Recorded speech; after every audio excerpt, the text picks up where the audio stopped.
I'm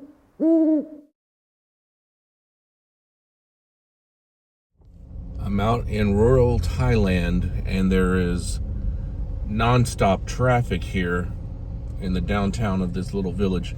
They're having some kind of festival that looks like it's going to be a wax festival of sorts. I saw no signs for it or anything like that. Where am I going? Why is everybody stopped? Why is everybody taking a detour?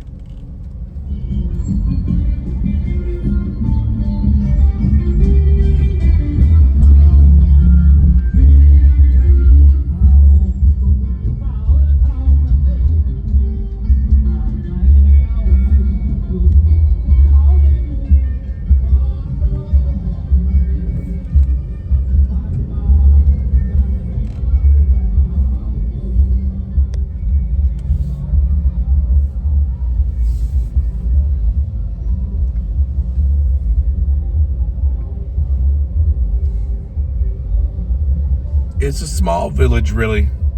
A small village. Hence, spending 15 minutes in its downtown or its center. I don't know what to call it. It's not really a downtown. It's the marketplace area. Yeah, spending 15 minutes just trying to get through traffic here is making me lose my mind.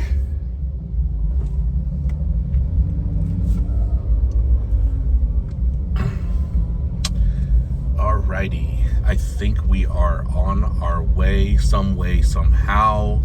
Hope beyond hope. I don't know what's going on. Why are we taking up both? I don't want to know why we're taking up both lanes, but I'm taking up both lanes because Thailand.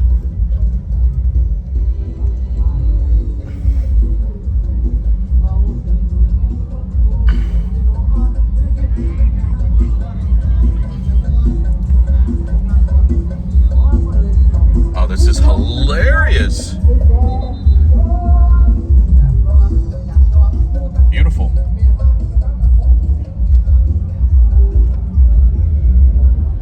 Okay, made it through the downtown. I'm not going to say it's smooth sailing all the way to where I need to get going because, I mean, again, Thailand, but this is all right. I'm moving now. The car is actually moving.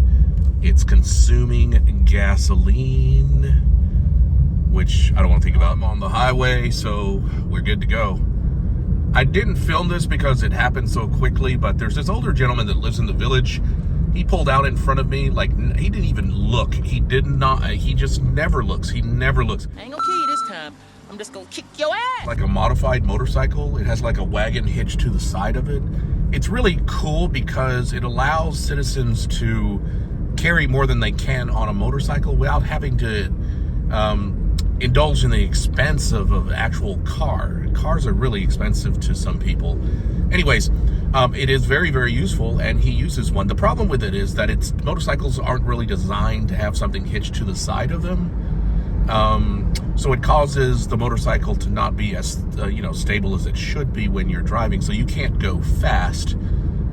He goes especially slow in the middle of the road. He stops in the middle of the road to talk to neighbors while I'm behind him. This has happened to me multiple times with this gentleman, and it just drives me crazy. I'm talking aggravated crazy. I ain't gonna kill you this time. I'm just gonna kick your ass. The influencer class is going to tell you that you should go to Koh Samui or Bangkok or Phuket if you want to come and live in Thailand. Now, as far as Bangkok goes, I cannot argue with that. Living in Bangkok is a joy. If you don't like the congestion and you don't like the noise and you don't like the traffic, that can be an issue. I'm a city boy, so it never mattered to me. Now, the vast majority of expats will tell you that the real Thailand, the Thailand that is best to be living in, is somewhere up north, either in the Chiang Mai, Chiang Rai area, or, as is very popular, Isarn. I've been living in Isarn now for about a year and 5 months, I guess. It's the first time that I've actually lived in Isarn. The majority of the time I've been in Thailand, I lived in Bangkok. It is very different than being in Bangkok. It's a lot less hectic, but all the amenities are still here. like I've said in previous videos, we've got 4 malls in Khon Kaen. And even though what you're seeing here is a very rural, very peaceful setting, it's near everything. I can be at the airport in about 10 or 15 minutes if I wanted to from this location. It's very peaceful. It's very nice. Mowing the lawn isn't much fun, and it's quite a big lawn, which kind of gets on my nerves a lot. But, if you're going to have a lawn, keep it trimmed and everything. There are so many projects that I have decided to undertake this year that I'm pretty sure I'm going to be absolutely exhausted. You can see all of the bags that are lying around. Those are filled with topsoil, so I'm going to be doing major gardening pretty soon. As soon as some of the supplies that I have come in, I'm going to get started. It should be maybe no more than 2 or 3 weeks. Sorry, the drone.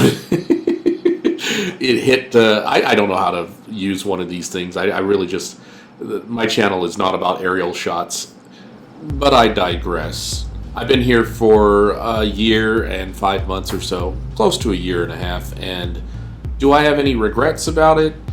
Well, yeah, to some extent. I noticed when I was looking at photos of places in my old haunts in Bangkok that everything had changed about some of the streets and the corners that I was at. A lot of the shops had closed down and new ones had opened up in its place.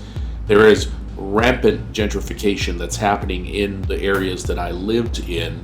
I lived out in the Bang Kapi area, which I really think is a really nice area of Bangkok to live in because it still retains some of that non-gentrified flavor of the old Bangkok, yet it has all the amenities. There's going to be a luxury mall in that area. There's already the mall Bang Kapi. There's the yellow line and the orange line that's going through the Bang Kapi area. So the residences that live there are going to see their prices rise. Condos are going to be everywhere. There's already condos everywhere there now. I mean, there's at least 10 to 15 condo buildings, sky-rises, that are there now that I didn't see 10 years ago when I was living there. So, yeah, it's changing a lot. But out here, well, I'm getting used to it. I like the scenery. I like the fact that I'm seeing new things, and I also like the culture here. The people here is just nicer in the Isarn region than they are in Bangkok. And the people in Bangkok are already nice. I mean, Thailand is a relatively friendly country. Like, it's one of the reasons why people love living here. They put up with the traffic, they put up with the heat, they put up with so many things. The ever-changing visa rules and laws, you name it, because it just feels great living here. The people are nice, it's friendly, you can be who you want to be, do what you want to do, and nobody is going to mess with you. And that really brings a great deal of value to your living situation. So I'm getting used to it out here. I'm getting used to the Isarn region. I do see why expats love Isarn so much.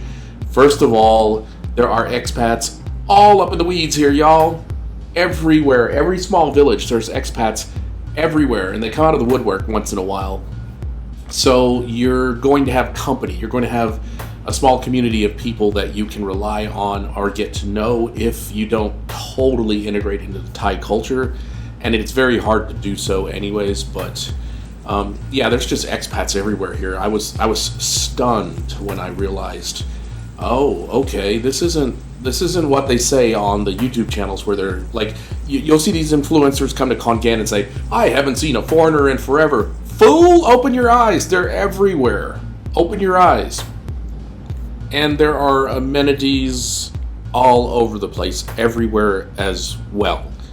I mean, the Swansons in Khon Kaen, the main Swansons on Mid to Pop Road, is actually one of the fanciest ice cream shops I've seen anywhere. It's really nice. The staff speaks some English, and of course the ice cream is great. You're not really lacking very much when you go to these, I guess, satellite cities that are not Bangkok. The main difference for me between living in the Isarn area and living in Bangkok, so far as I can tell, other than like just the size and the sheer Bangkokness of Bangkok, is that in the other areas, for example here in Khon Kaen, you really do need to drive. You've got to have at least a motorcycle or a car. In Bangkok, I would say a motorcycle is okay, a bicycle is great, but a car is just going to be aggravating as all get out in Bangkok. I've been in Bangkok for 15 years, like I've said, and I would never want to drive a car in Bangkok on a regular. Bicycle in Bangkok is great. It's actually a lot of fun. Sometimes during different parts of the day, all you are the only vehicles that are moving are bicycles and some motorcycles. Everybody else is just kind of like locked in a grid. In the countryside, bicycle isn't going to get you very far. You're going to need a motorcycle or you're going to need a car. That's the main difference that I can tell between living in a smaller city in Thailand and living in a city like Bangkok. The public transportation is actually great in Khon Kaen once you get to figure out the routes. The Songkhla routes go everywhere. The buses are pretty extensive, but it's less convenient than it is in Bangkok. For example, there is no subway, there is no SkyTrain, there is no Klong taxi. Yes, I use all three of those because I like to get from point A to point B quickly, and some of those will get you there almost straight away.